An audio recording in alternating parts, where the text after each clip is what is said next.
regra do jogo aqui é clara. Nós vamos premiar quem entrega e desenvolve para a empresa crescer. Afinal, nenhuma empresa é filantrópica.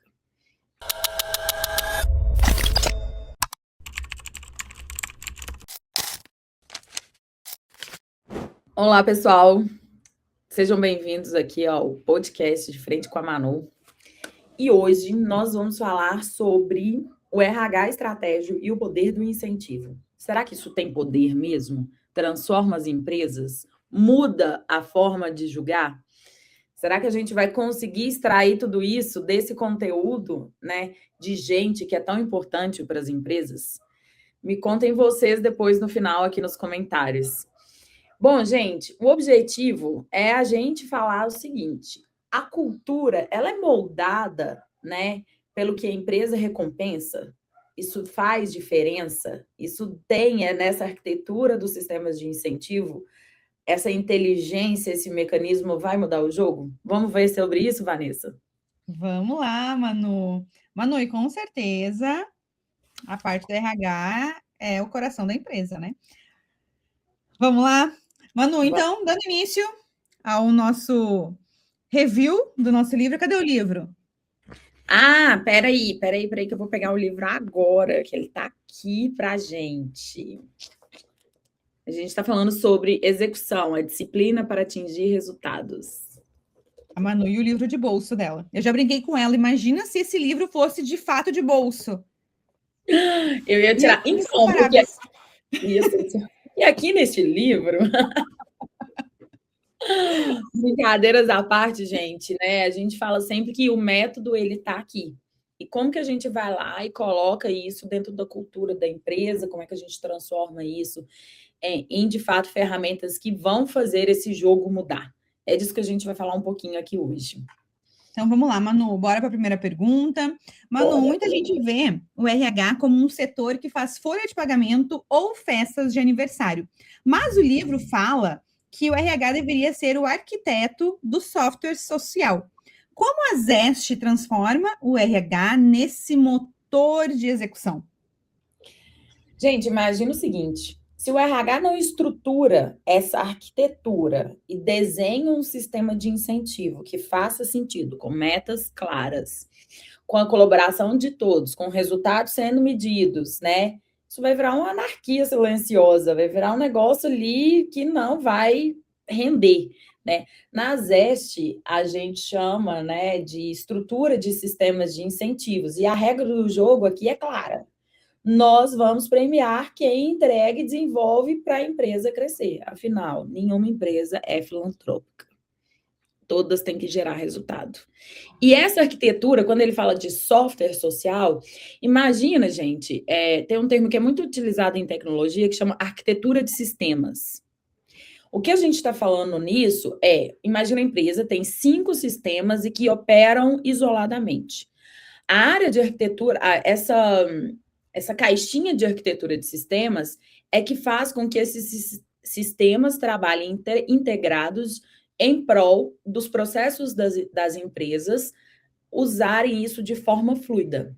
E o que a gente está falando aqui sobre esse software social é como que a gente elabora ferramentas de gestão de pessoas, o sistema de incentivos é uma ferramenta, para que ele mantenha essa engrenagem funcionando e gerando resultados e recompensando quem faz.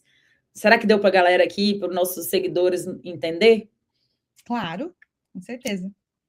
Gente, se não tiver dado para entender, comentem aqui que a gente pode melhorar essa explicação. Se não tiver dado para entender, comenta que a Manu vai contar um caldo, vai contar um caos para explicar, porque ela sempre tem um caos de tudo, né, Manu? Já vou contar um caos aqui. São quantos anos de carreira? Eu nunca acredito, mas... 21 anos de carreira. 21 anos de carreira. Um dia ela vai me convencer que isso é verdade. Ó a carinha de neném. É isso aí, gente. Muita bagagem, muita estrada já rodada. Manu, uma frase marcante no capítulo 4 é que a cultura define o que é apreciado, respeitado e, no final, recompensado. Se o sistema de incentivos está errado, a cultura está doente? Vamos pensar, gente, que o sistema de incentivo, ele precisa ter os elementos de cultura dessa empresa. Então, não é um copia e cola que você vai lá, cria um sistema de incentivo e ele vai ser aderente a qualquer empresa. É igual a metodologia que eu venho sempre falando. Você sempre vai ter que fazer essa adaptação para que esse sistema de incentivo ele funcione dentro daquela empresa. Vão ter empresas, por exemplo, que ela pode usar um sistema de incentivo no ano e no ano seguinte a estratégia dela está diferente. Exemplo, no ano, o sistema de incentivo de uma empresa que está buscando muito crescimento e uma pequena proteção de margem, mas ela está com foco agressivo em crescer. Ela não vai ter tanta preocupação com margem. O nosso gatilho do sistema de incentivo, que é pago, que é comumente falado, chamado de PLR, mas ele pode ser bonificação, premiação e etc., ele precisa ter essa calibragem do indicador que vai ser o norte do programa. Vou dar um exemplo ainda maior. Essa empresa está buscando crescimento, isso requer a gente medir faturamento, né, e número de clientes e ticket médio, e essa empresa vai precisar de uma área ali que olhe para a margem. Mas as metas das grandes cadeiras, elas vão estar focadas em quê? Em crescimento, em receita, em número de clientes, em número de assinaturas, em ticket médio e assim por diante. Então, quando a gente está falando, né, que a gente valoriza o trabalho da equipe, mas tem que estar alinhado a essa estratégia de crescimento. O sistema de incentivos é o que vai comunicar o que é importante para a empresa naquele período e também o que é importante para os times, para eles se sentirem motivados e engajados a buscar aquele resultado. Eu costumo dizer que o pagamento desse incentivo anual, que é conhecido como ICP, Incentivo de Curto Prazo, é para o colaborador conquistar sonhos. O salário é para pagar a conta do dia a dia. Então, tem que ter toda essa mecânica de gatilho mental para que isso funcione de fato na prática e a empresa atinja seus objetivos estratégicos. Então, é um pouquinho sobre isso. Manu, o livro cita também que na reestruturação da EBS, eles usaram uma curva de vitalidade para diferenciar quem realmente agregava valor. Como o RH deve lidar com essa diferenciação sem criar um clima de medo? A discussão sobre isso está justo, esse sistema de incentivo está justo, essa meta está justa, ela é enorme na hora de implantar esse sistema e de fazer a manutenção dele. Porque o medo vem da injustiça e não da medição em si. Vamos pensar aqui comigo. Se a gente tem metas claras, se tem base de dados para você fazer aquela projeção que você está programando, ou se foi baseado no benchmark de empresas que já estão operando, ou se você tem várias unidades de negócio e está comparando uma, vamos supor, você tem 5 unidades de negócio, tá? E essa unidade de negócio tem a área de venda, a área de atendimento e a área de pós-venda. E aí, dessas 5 unidades, você tem 2 que é ótima em venda, 2 que é ótima em atendimento e uma que é ótima em pós-venda. Nós vamos pegar os melhores exemplos delas, das 2 primeiras, das 2 e da última, e vamos construir a nossa meta, porque a ideia é que todas estejam equalizadas e que forneçam o mesmo patamar de serviço. E vamos projetar isso nas metas.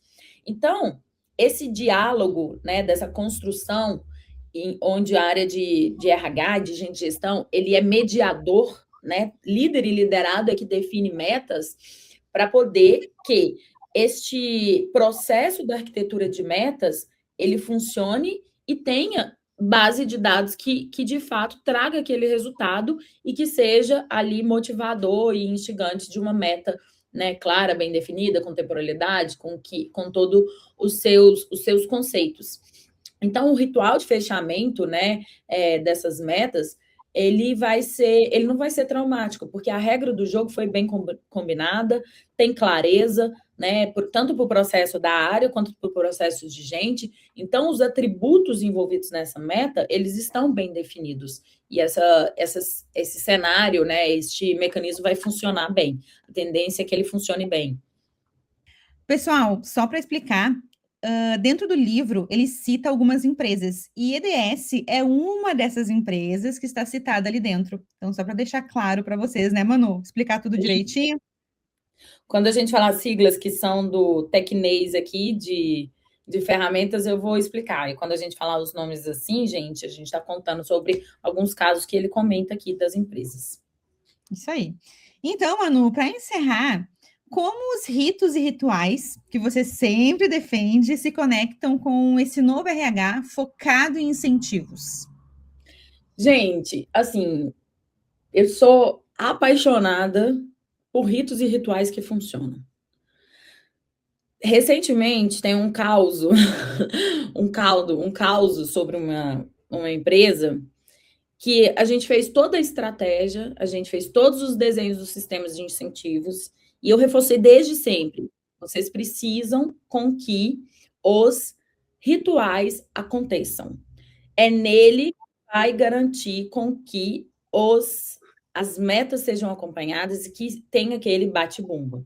Então, vamos explicar rito e ritual. Qual é a diferença deles? Em algum episódio nós falamos disso, mas eu vou garantir que a gente reforce e contextualize aqui. O rito é aquela agenda marcada mensalmente, na última terça-feira do mês, nós vamos ter a reunião de resultado de 9 a meio-dia. Rito. Ritual. Como que essa agenda acontece?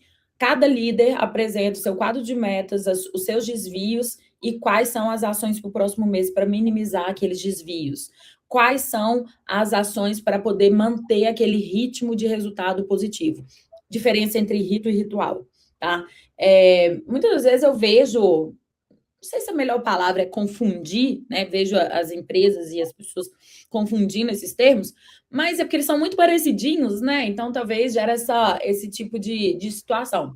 Então, os rituais de resultados, eles se complementam com os rituais de gente, onde você faz avaliação de desempenho, vê performance, vê desempenho, e a gente vai lá e faz, dentro do ciclo de jornada do colaborador, aquela análise de como que ele está, em que quadrante que ele está, numa ferramenta que a gente chama de 9 box, né? 9 box mesmo, ele escreve assim. Então, a cultura come a estratégia no café da manhã. E se esses ritos e esses rituais não acontecem de forma orgânica, bem conduzida e com metodologia, o que vai acontecer, gente? Vai estar enraizado ali naquela cultura que o ritual de gestão, de resultados de gente não funciona. E aí vai ficar, aí desanda tudo. Como diz lá em Minas, aí o leite azedou, acabou. Então, pensa que todo mês a gente tem que ir lá e fazer reunião de resultado. Semanalmente, eu desejava que tenha uma agenda um rito de equipe. O líder com o liderado tem que ter o one-to-one, que é a reunião 1 a 1, para poder fazer ali, destravar o que está travado, planejar as próximas entregas. Isso tudo são ritos que, se bem implementados e se tiver uma estrutura mínima, né, para eles acontecerem, faz com que toda essa arquitetura de incentivos funcione ainda mais, né? Porque senão ele vai estar fadado ao fracasso. É o caso dessa empresa que me contratou para fazer os sistemas de incentivos, mas eles tinham os ritos definidos, mas não tinha ninguém para poder também pôr ritmo nesses ritos e fazerem eles acontecerem.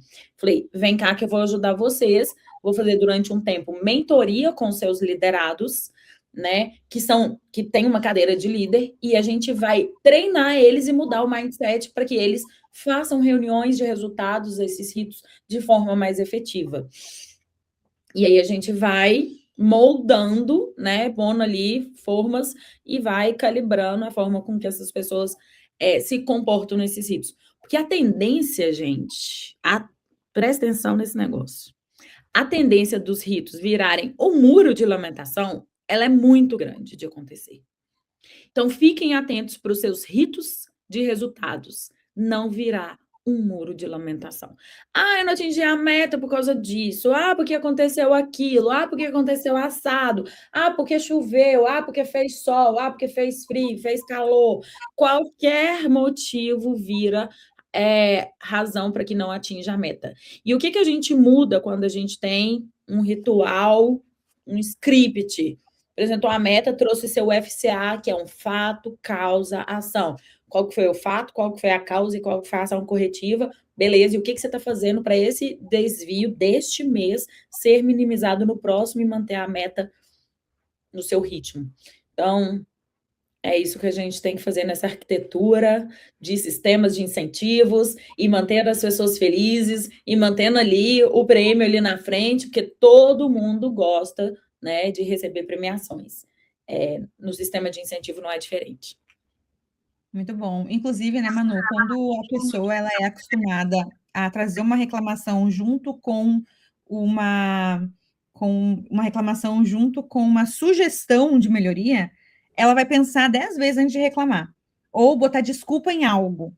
Porque se eu vou ter que, eu estou reclamando disso, ó, eu não bati a meta por causa da chuva. Se acabar o assunto ali, sempre vai ter a reclamação que não bateu a meta por conta da chuva. Mas se eu chegar, eu não bati a meta por conta da chuva, mas a minha sugestão é que nesse dia de chuva nós tenhamos teleentrega grátis. Enfim, nesse dia de chuva eu dou uma opção, eu dou uma ideia, eu dou uma resolutiva.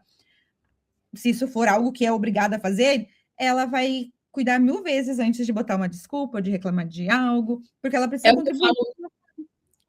É o que eu falo para poder identificar o problema, fato, qual que é a causa raiz e qual que é a ação para poder eliminar ou reduzir aquele problema. É simples, gente, não é complexo. As pessoas ficam, assim, às vezes eu vejo discussões infinitas. Eu falo assim, gente, vem cá, vamos fazer uma análise aqui. Vamos pegar nosso quadro, vamos analisar a causa raiz. Vamos usar um sisteminha utilizado, uma ferramentinha utilizada, Ishikawa, que é o diagrama de Ishikawa, chamado de espinha de peixe, ou até um 6M. O problema é em máquina? O problema é em material? O problema é em mão de obra? O problema é em medida? É em método? É no ambiente, no meio ambiente que está aquela operação? Se você classifica nesses 6 M's, e é 3 MAs e 3 MS, para ficar fácil de decorar. Máquina, material, mão de obra, medida, meio ambiente, método. A grande maioria das causas raízes estão em falha ou falta de metodologia. E metodologia, gente, é processo para aquilo aconteça. Então, nós estamos falando sobre isso. Mas isso aqui é pauta para um próximo podcast. Hoje a gente explorou bastante aqui sobre ritos, sobre sistemas de incentivo, sobre como é que mantém aqui a arquitetura funcionando. Muito bom, isso aí, Manu. Mais uma aula, né? Que bom, gente. Então, assim, recado final, né, gente? Tratar todos iguais é a maior injustiça que um RH pode fazer. Por quê? Quem está com a baixa performance não pode ser comparado com quem está com a performance espetacular. O sistema vai conseguir identificar para que possamos promover mecanismos de desenvolvimento para estes colaboradores ou prestadores de serviços ou parceiros que não estejam performando, né? Então, esses mecanismos, eles são essenciais. Avalie, recompense, né? Mas tenha critérios. Acho que esse é um recado final aqui. Espero que vocês tenham gostado de mais um De Frente com a Manu. Querem saber mais? Querem falar sobre outros temas? Tem dúvidas? Comentem. Se inscreva no canal, dá um like, curtidinha, para que o nosso conteúdo chegue para mais pessoas, né? O nosso conteúdo não é somente para quem trabalha com RH, são para lideranças. E se quiserem aprender mais comigo, que estou há 21 anos, com a nossa Vanessa querida, que é a nossa host aqui, a gente vai estar aqui sempre com vocês. Obrigada. Tchau, pessoal. Até a próxima.